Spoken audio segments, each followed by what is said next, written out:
आप सभी श्रोता मित्रों को हार्दिक नमस्कार। प्रस्तुत है भीष्म साहनी जी द्वारा लिखित कहानी सिर का सदका। आखिर बात किसी ठिकाने पर आई। मोहल्ले के कुछ संजीदा लोग इकट्ठे हो पाए। सच पूछो तो यह टोकरे में चूजे इकट्ठे करने वाली बात थी। एक को पकड़ो दूसरा भाग जाता था। भाइयों, सोच समझकर इस काम में हाथ डालो। वकील साहब बैठक शुरू होते ही कहने लगे, औरतों के मामले बड़े नाजुक होते हैं। आप लोगों के इरादे बड़े नेक हैं, लेकिन आप कोई ऐसा काम न करें जिससे बाद में शर्मिंदगी उठानी पड़े। संजीदा उम्र सीधा लोग बड़े ध्यान से वकील साहब की बात सुनते रहे, पर धर्मवीर से नहीं रहा गया। उछलकर खड़ा हो गया। जवान जो ठहरा, युवक समाज का कारकुन भी रह चुका है, इज्जत को हथेली पर लिए घूमता है। अगर आप लोग कुछ नहीं करना चाहते तो मत कीजिए। मैं तो ठेकेदार के घर के सामने धरना दूंगा, फिर जो होगा देखा जाएगा। सभी चुप। बड़ा जोश था उसकी जबान में। ठुड्डी बार बार कांप जाती थी। तुम्हारा खून गर्म है दोस्त, वकील साहब ने बैठे बैठे मुस्कुराकर कहा। पर यह बताओ, अगर ठेकेदार ने अपनी औरत को घर से निकाल दिया तो तुम उसके ठौर ठिकाने का बंदोबस्त कर दोगे? फिर अपनी ओर बड़प्पन के अंदाज में देखकर बोले, बच्चों वाली बात, मामले कभी यूं भी भला सुलझे हैं? तुम बड़े समझदार हो, तुम्हारे दिल में सच्चा दर्द है, पर तुमने दुनिया नहीं देखी है। वह काम करो जो निभ सके, उस औरत को बेघर नहीं करो। चर्चा चल रही थी ठेकेदार की बीवी की। ठीक ठीक कहें तो ठेकेदार की बड़ी बीवी इशरो की, क्योंकि ठेकेदार की 2 बीवियां थीं और 3-4 साल पहले जब से वह हमारे मोहल्ले में रहने आया था, एक नाटक सा चल रहा था। सभी की ज़बान पर इसी के घर की चर्चा रहती और छज्जों पर से क्या, झरोखों में से क्या, औरतों की आंखें उसी के आंगन में जमी रहती। भूले भटके कोई बिल्ली भी ठेकेदार के घर से निकल जाए तो मोहल्ले भर को खबर हो जाती थी। कारण, मोहल्ले में 2 बीवियों वाला आदमी और कोई नहीं था। यूँ ठेकेदार के घर के रहस्य जानने की किसी को विशेष चेष्टा नहीं करनी पड़ती। मोहल्ले में आने के दूसरे दिन से ही ठेकेदार की बड़ी बीवी इशरो चाबियां खनकाती मटक मटक कर आस पड़ोस के घरों में जाने और मोहल्ले भर की औरतों से मेल मिलाप बढ़ाने लगी थी। एक दिन इशरो हमारे घर भी आई और चौके में घंटा भर पत्नी के साथ बतियाती रही। जब गई तो मेरी पत्नी हंसकर मुझसे कहने लगी, बड़ी बेशर्म है इशरो, जानते हो क्या कहती थी? मैंने अखबार पर से सिर उठाया।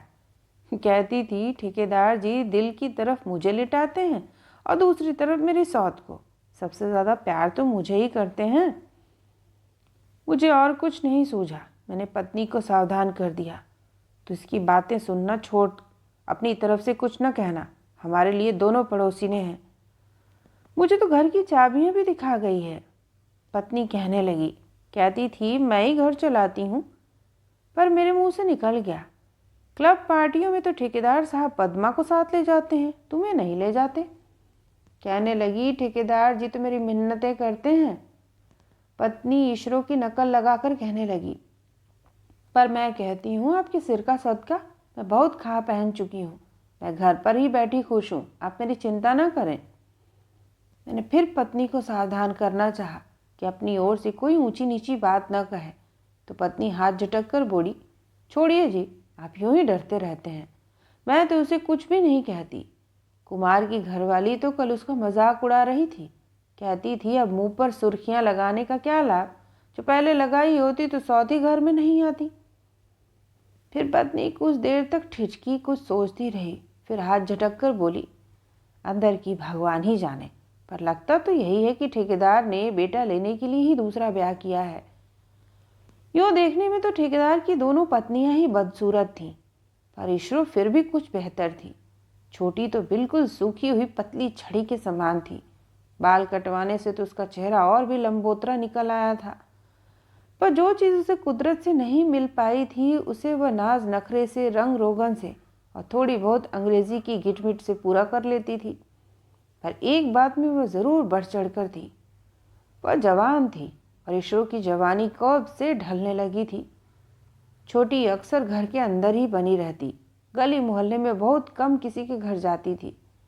न मालूम झेप के कारण या अकड़ के कारण। या इस कारण कि उसका पैर भारी हो रहा था, पर ईशरो हर दोपहर किसी न किसी के घर जा पहुंचती। उन दिनों डॉक्टर कुमार के घर औरतें सत्संग लगाया करती थी। वहाँ भी ईशरो पहुँचने में नहीं चूकती थी और 4 बजते बजते चाबियाँ खनकाती उठ खड़ी होती। अब चलूँगी बहन जी, चाय का वक्त हो गया है। कभी कभी पड़ोसिनी ईशरो को आग्रह से रोक लेती। बैठो ना ईशरो, आज छोटी चाय बनाकर पिला देगी। हाय हाय, वो बेचारी क्या चाय बनाएगी, ईशरो कहती। ये मुझसे कहते हैं ईशरो, और जो चाहे करना, चूल्हा चौका नहीं छोड़ना, नहीं तो घर बर्बाद हो जाएगा। इस पर कोई औरत चुटकी लेकर कहती, ईशरो, छोटी ने तो बाल कटवा लिए हैं, बड़ी फैशनेबल बन गई है, तू भी कुछ फैशन किया करना। इस पर ईशरो कहती, आपको क्या बताऊं बहन जी, यह उस दिन 5 साड़ियाँ ले आए। कहने लगे, ईशरो 3 तेरे लिए और 2 छोटी के लिए लाया हूँ, तुम्हें मेरे सिर की कसम इनकार न करना। मैंने कहा, हाय हाय जी, कसम क्यों खाते हो, ऐसी भड़कीली साड़ियाँ पहनने की क्या मेरी उम्र रह गई है। मैंने सब की सब छोटी को दे दी। बड़ी खुशकिस्मत हो ईशरो, आज के ज़माने में ऐसे खाविंद कहाँ मिलते हैं। और जब ईशरो चली जाती तो मोहल्ले की स्त्रियां उसकी पीठ पीछे हंसती, उसकी नकलें उतारती, मुंडेर, झरोखों और खिड़की से प्राप्त होने वाली आंखों देखी बातों के आधार पर तरह तरह के कयास लगाती, चटखारे ले लेकर ईशरो के खिल्ले उड़ाया करती थीं। कुछ ही दिन में यह बात सभी को पता चल गई कि ईशरो की सौत उसकी अपनी ही छोटी बहन है। अच्छा ईशरो, यह तो बताओ, ठेकेदार जी इतने अच्छे हैं, तुम्हें दिल की रानी मानते हैं, तो फिर यह सौत क्यों ले आए। हाय है बहन जी, वे कहाँ लाए, लाई तो मैं हूँ। बहन जी, आंखों के सामने वंश का बीज नाश होता कौन देख सकता है। कुछ न होगा तो ये मुझे 25 डॉक्टर हकीमों के पास ले गए होंगे। बम्बई क्या और कलकत्ता क्या, हमने कोई शहर छोड़ा था। पर नसीब खोटे हों तो कोई क्या करे। ये घर आते तो गुप्त चुप मुँह लटकाए बैठ जाते। मैं कहूँ, हाय, इनके दिल को कैसा घुन लग गया है, अंदर ही अंदर गलते जाते थे। इनका चेहरा ऐसा लाल हुआ था, ऐसा लाल कि आपको क्या बताऊं, जैसे काबुली अनार हो। एक बार मैंने इनसे कहा, आप दूसरी शादी क्यों नहीं कर लेते, तो ये रो पड़े। कहने लगे, मैं तेरी छाती पर सौत बिठाऊं, मैं डूब कर मर न जाऊं। 10 साल जिंदगी के तेरे साथ बिताए हैं, अब तुझे कुएं में झोंक दूं। मैंने कहा, हाय जी, आपके सिर का सदका, घर में बेटा होगा तो मेरी भी तो गोद भर जाएगी, घर में उजाला होगा। मुझसे आपका यह चेहरा देखा नहीं जाता। पर ये मानते ही नहीं थे। उन दिनों मेरी छोटी बहन मेरे पास आई हुई थी, 10वीं जमात का इम्तिहान देकर आई थी। एक रात मुझे खट से ख्याल आया, पद्मा को ही मैं क्यों न घर में ले आऊं। बहन के बेटा हुआ तो मेरा ही बेटा होगा। पर ये फिर भी नहीं माने, बड़ी देर तक न न करते रहे। दुनिया क्या कहेगी, घर बिरादरी वाले थू थू करेंगे। पर मैंने इनका दिल मजबूत किया। मैंने कहा, दुनिया वाले किसी से खुश भी हुए हैं। मैंने हजारों बार कस्में खाई, वास्ते डाले, तब जाकर ये कहीं माने। पड़ोस में रहते हुए वक्त गुजरता पता नहीं चलता। कुछ ही महीने बीत पाए होंगे कि ठेकेदार जी के घर के सामने बैंड बाजा बजने लगा और मोहल्ले वाले लपक लपक कर अपने छज्जों पर आ गए और औरतें झरोखों खिड़कियों से जा चिपकी। सर्दी का मौसम था, बाहर कोहरा था और धुंध छाई थी। 3 आदमी बिना वर्दी के सर्दी में ठिठुरते खड़े थे और ढोल बजा रहे थे। ठेकेदार के घर बेटा हुआ था। उसी दिन ईशरो घर घर जाकर समाचार देने लगी, पूरा 7 पाउंड का है बहन जी, गोरा रूह है, बिल्कुल ठेकेदार जी की मूरत है, हाथ लगाओ तो मैला होता है। पर बेटे के जन्म के बाद ईशरो का लोगों के घरों में जाना बहुत कम हो गया। इसके विपरीत छोटी अंदर बाहर ज़्यादा नजर आने लगी। दोपहर को नई चमकती बग्घी में बच्चे को हवाखोरी के लिए ले जाती। कोई घर आता तो छम छम करती नाचती हुई सी बाहर उससे मिलने आती। कभी ईशरो मिल जाती तो औरतें उससे पूछती, ईशरो, अब तो तेरे दर्शन भी दुर्लभ हो गए हैं। तो जवाब में ईशरो कहती, फुर्सत ही नहीं मिलती बहन जी, छोटे बच्चे का काम क्या कम होता है, रात पर रात जागना पड़ता है। मैं पद्मा को कुछ भी नहीं करने देती। मैं उससे कहती हूँ, घर में और हजारों काम है पद्मा, तू वे कर ले, पर बच्चे का काम तो मैं खुद ही करूँगी। तरस तरस के बच्चा लिया है, लापरवाही तो नहीं की जा सकती। बेटे के जन्म के कुछ एक महीने बाद एक दिन मेरी पत्नी हांफती हुई मेरे पास आई। ठेकेदार तो यहाँ से चला गया है, छोटी बीवी और बच्चे को साथ ले गया है, इशरो पीछे अकेली रह गई है। मोहल्ले की औरतों में चेमे गोइयाँ होने लगी। हमें तो पहले से ही मालूम था, एक कहती। छोटी तो पहले ही उसके साथ नौकरानियों जैसा सलूक करती थी, इसमें छिपा क्या है, अब तो उसके बेटा हो गया है। दूसरी कहती, उसने खुद अपने पाँव पर कुल्हाड़ी मारी है, जो अपनी सौत को बड़ा मान लेती तो घर में जैसे तैसे बनी रहती, या सबके सामने चाबियां खनकाती फिरती थी, अब ले मजा। ठेकेदार के चले जाने के बाद इशरो फिर कुछ कुछ बाहर नजर आने लगी। कोई पूछता तो कहती, मेरी तो मिन्नतें करते थे बहन जी, कहते थे चल तुझे पहाड़ों की सैर कराऊंगा, पर मैंने कहा जी आपके सिर का सदका, मैंने बहुत कुछ देख लिया, कलकत्ता बम्बई मैंने क्या नहीं देखा। मोहल्ले वालों ने समझा कि बेटी की खुशी में ठेकेदार अपनी पत्नी को सैर कराने पहाड़ ले गया होगा, लेकिन जब महीनों बीत गया और वह नहीं लौटा, उधर ठेकेदार का घर भी वीरान सा नजर आने लगा। कभी कभार ही अब इशरो नजर आ जाती थी तो मोहल्ले वालों को खटका हुआ। यूँ तो ठेकेदार के घर की चर्चा पहले से बहुत कुछ मंद पड़ चुकी थी। रात को खाना खा चुकने के बाद मोहल्ले के बाबू पजामे पहने मोहल्ले की सड़कों पर अपनी पत्नियों के साथ हल्की हल्की चहलकदमी करते हैं। एक एक जोड़ा घर से निकलता है तो हौले हौले सड़क के किनारे किनारे चलता हुआ दूसरी सड़क पर से घर लौट आता है। इशरो के घर के सामने से गुजरते हुए बिरला ही कोई ऐसा जोड़ा होगा जो इशरो की चर्चा नहीं करता हो। लगभग सभी को इशरो के व्यवहार में दोष नजर आता। इशरो के घर में केवल पिछले आंगन में बिजली जलती थी, वो भी मध्यम सी। सामने के दरवाजे सदा बंद रहते थे। लोगों के साथ उनका मेल मिलाप खत्म हो चुका था। पर एक दिन शाम के वक्त कुमार की बीवी अचानक इशरो से भेंट हो गई। पिछली गली में दो एक रोटियां और सालन की कटोरी आंचल से ढके ढाबे की ओर से आ रही थी। कुमार की बीवी को देखकर ठिठक गई। पूछने पर कहने लगी, क्या करूं बहन जी, घर खाली छोड़कर कैसे जाऊं?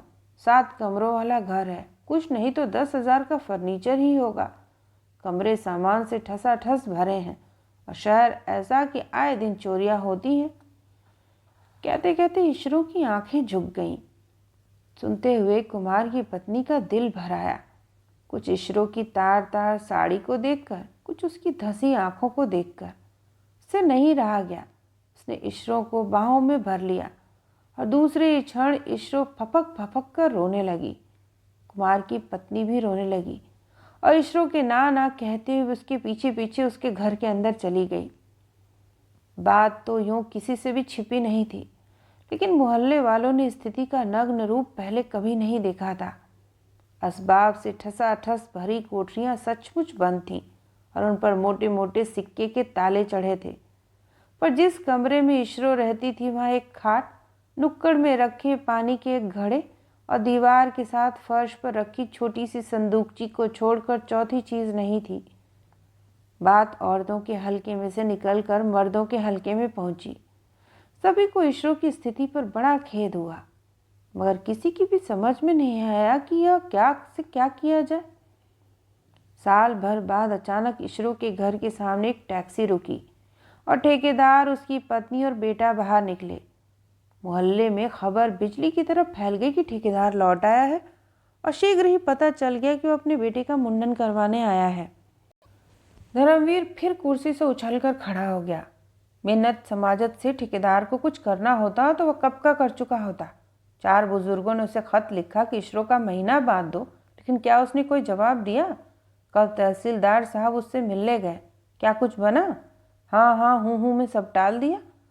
मैं आपसे कह देता हूँ, ठेकेदार बेटे का मुंडन करे फिर इशरो को यहीं फेंक जाएगा, हम लोग मुंह देखते रह जाएंगे। फिर तुम क्या चाहते हो? मैं कहता हूँ कल उसके घर मुंडन पर मोहल्ले का एक आदमी भी नहीं जाए, अपने आप सीधा हो जाएगा। मोहल्ले वालों के साथ वह नहीं बिगाड़ सकता। मामले को बिगड़ता देख वकील साहब फिर बीच में बोल उठे, देखो भाइयों, मैं फिर आपसे इल्तिजा करूँगा, औरतों के मामले बड़े नाजुक होते हैं, समझ बूझ कर उसमें हाथ डालें। काम को बिगाड़ना आसान होता है, बनाना मुश्किल। और धर्मवीर फिर उछलकर खड़ा हो गया, बोला, देखा जाएगा, हम यह जुल्म नहीं होने देंगे। कोई खाला जी का घर है क्या? अदालतें मर गई हैं क्या? सरकार मर गई है? न सारे मोहल्ले के सामने वह एक बेबस औरत को मिट्टी से रौंद डाले और हमारे कान पर जूं तक नहीं रेंगे। लोग धर्मवीर की बात पर भी सिर हिलाते रहे और जब वकील साहब संजीदगी से कहते कि देखो, ठेकेदार पैसे वाला आदमी है, रख रखाव वाला आदमी है, उसने कुछ नहीं तो 20 सरकारी अफसरों को मुंडन पर बुला रखा होगा, ऐसी बात करो जो निभ पाए। तो भी वे सिर हिलाते रहे। जुल्म तो है ही और कुछ करना भी बनता है, मगर किया क्या जाए। तहसीलदार साहब ने सुझाव दिया कि ठेकेदार साहब से फिर मिलो, आज शाम ही मिलो। कुमार ने इसमें संशोधन किया कि आज नहीं, मुंडन के बाद मिलो। इसी तरह देर तक बहस होती रही, कोई फैसला नहीं हो पाया। यहाँ तक कि लोग उठ उठ कर जाने लगे। वकील साहब भी उठकर कोने में अपनी छड़ी ढूंढने लगे।